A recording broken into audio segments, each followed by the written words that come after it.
What's up smart viewers, kembali lagi di Worthy, Obvious, and Wonder.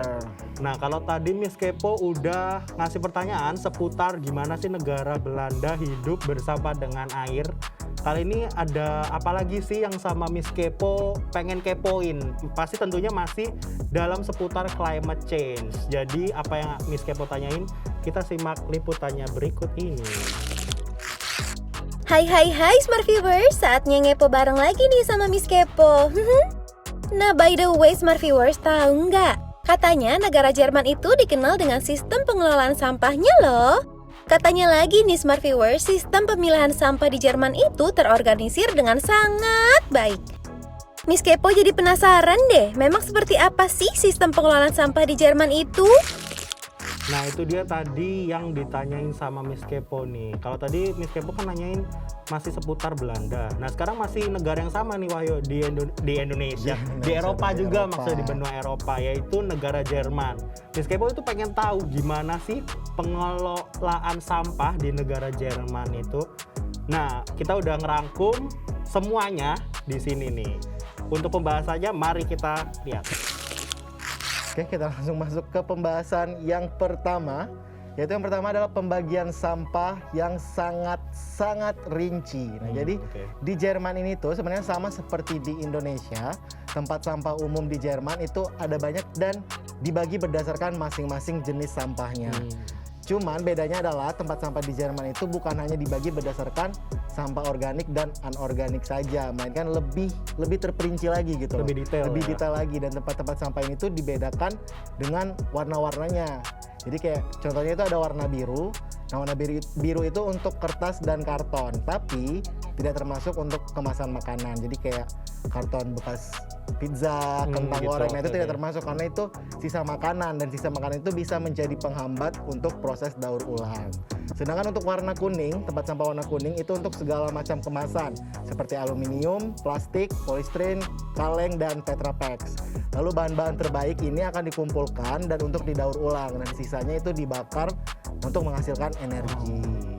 Nah, sedangkan untuk warna hijau itu untuk sampah organik seperti limbah tanaman, sisa makanan, kulit telur, sayur, dan lain-lain. Dan warna hitam atau abu-abu itu untuk sampah-sampah lainnya, mulai dari popok bayi, puntung rokok, yang kayak gitulah pokoknya. Tapi tidak termasuk sampah-sampah berbahaya seperti cat, inseksida, baterai, dan lain-lain. Oke, jadi tapi sebenarnya emang Indonesia udah ya, tapi mereka cuma berdua aja, Iya, organik dan non-organik. Itu sih, cuman mungkin bisa mencontoh dari Jerman, mungkin Indonesia bisa melakukan itu juga kali ya. Lebih detail jadi memisahkan sampah-sampahnya. Nah yang kedua ada pembagian sampah khusus dan berbahaya. Mengenai sampah-sampah berbahaya, kalau di Jerman itu untuk sampah-sampah ini juga dibedakan. Tadi kan lu bilang ada sampah karton, ada sampah makanan, kan beda lagi. Ini kalau ini sampah berbahaya biasanya ada tanggal-tanggal yang sudah dijadwalkan. Truk-truk sampah ini akan mengambil semua sampah itu, kemudian sampah-sampah ini dibuang secara khusus karena kalau dibakar aja akan mengeluarkan gas beracun. Nah nggak hanya itu saja, biasanya memang beberapa supermarket juga ngumpulin sampah-sampah seperti baterai-baterai yang udah digunain. Kemudian ada sampah kaca yang juga dipisahkan dalam 3 tempat sampah yang berbeda, yaitu botol berwarna coklat, hijau, dan juga bening. Jadi sampah kaca pun harus dibedain nih dari menurut warna-warnanya. Kemudian ada juga tong sampah khusus untuk membuang pakaian-pakaian bekas, di mana pakaian-pakaian ini nantinya akan dijual ataupun didaur ulang. Sedangkan untuk perabotan rumah tangga kayak biasanya itu cuma ditaruh di depan rumah agar bisa diambil orang lain buat yang mau gitu, atau ngebuat janji khusus dengan petugas sampah untuk diambil gitu. Jadi lumayan ini juga sih, kalau misal ada lu punya sofa bekas atau apa itu bisa ditaruh rumah aja terus pasti ada yang ambil gitu. Kalau nggak ada yang ambil ntar cuma tinggal hubungin petugas sampah gitu. Jadi mungkin kayak masyarakat sana pun juga udah tahu gitu ya, kayak oh ini sofa di depan rumah berarti dibuang gitu. Iya benar. Gue bisa ngambil kayak gitu ya. Dan yang ketiga itu ada budaya memilah sampah. Jadi orang Jerman itu sudah terbiasa dengan budaya memilah sampah dari dalam rumah. Jadi saat mereka harus membuang sampah dari dalam rumah ke tong sampah yang lebih besar di luar, nah mereka tuh sudah tahu harus ditaruh di mana sampah-sampah mereka. Jadi dari dalam rumah itu mereka sudah memisahkan flat. Jadi antara sampah-sampah yang tadi kita bilangin kan, ada sampah plastik, sampah segala macamnya. Nah, cuman tempat sampah umum ini itu ada jam operasionalnya, di mana pada saat weekdays itu ada jam tenangnya, yaitu pada pukul 1 sampai 3 sore dan di atas jam 8 malam itu masyarakat dilarang untuk membuang sampah di tempat sampah umum. Sedangkan untuk weekend itu selama 1 hari penuh itu dilarang membuang sampah karena dianggap menyebabkan kebisingan, apalagi kalau sampah-sampah kaca tadi kan, kencing gitu kan. Nah, beberapa rumah pun kadang menyediakan tong sampah sendiri di depan rumahnya yang ukurannya lebih besar.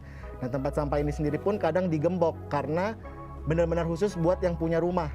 Jadi orang lain nggak boleh buang sampah di tong sampah mereka. Jadi ini cuma buat yang punya rumah doang gitu.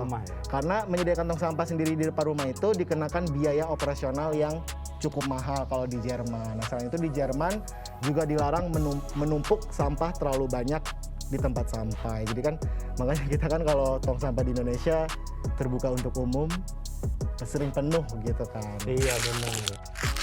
Dan yang keempat, pengembalian uang untuk sampah botol. Nah, untuk sampah-sampah botol ini nih, di Jerman ada pengelolaannya tersendiri ternyata. Di mana sampah-sampah botol ini bisa di-refund di supermarket terdekat dengan mereka, dengan para warga gitu. Kemudian uang jaminan pun akan dikembalikan, yaitu sekitar 10 sen. Lumayan banget sih ya. Nah, kemudian warga Jerman juga bisa meninggalkan sampah-sampah botol mereka di tempat khusus yang sudah disediakan. Nah, sampah-sampah ini tuh biasanya diambil oleh orang-orang untuk kemudian di-refund di supermarket. Ya kalau istilahnya sekarang bisa dibilang kayak pemulung lah ya. Cuman kan kalau kita kan orang biasa di sini di Indonesia kayak malu gitu loh untuk ngumpulin sampah botol terus kemudian dijual lagi ke buat pengepul gitu biasanya kayak gitu. Nah, pemilihan sampah yang dilakukan di Jerman tuh ditunjukkan biar ternyata sampah-sampah yang didaur ulang bisa menjadi kompos dan diproses dengan efisien. Ya, jadi artinya sampah-sampah ini tuh tidak harus dikirim ke tempat pembuangan sampah akhir atau TPA ya, Flat ya. Iya. Karena sampah yang berakhir di TPA itu menimbulkan banyak masalah lingkungan dan kesehatan. Akibatnya air dan lahan yang terkontaminasi oleh zat berbahaya. Iya, nah ternyata menurut studi Komisi Ekonomi dan Sosial PBB juga untuk Asia Pasifik, TPA terbuka hanya menawarkan solusi cepat dan mudah dalam jangka pendek. Jadi bisa dibilang TPA itu buat cuman tempat pembuangan akhir aja, nggak bisa menyelesaikan solusi dengan jangka panjang, ya nggak sih? Cuman emang kalau ngomongin soal pemilahan sampah ini sendiri bukan cuma di Jerman ya nggak? Di Jepang dan Korea sendiri memang sudah sering menerapkan pembuangan sampah ini. Gitu guys. Nah, tinggal di Indonesia aja nih yang belum diterapkan. Udah diterapkan ya? Tapi belum terrealisasi. Iya, diterapkannya kalau di depan mata aja. Iya benar. Misah nih sampahnya, ntar ujung-ujungnya dijadiin satu juga. Jadi nggak bisa didaur ulang lagi gitu.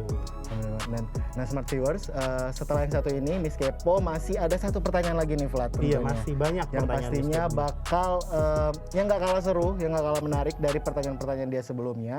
Jadi jangan kemana-mana, tetap bersama kita di Worthy of Use and Wonder.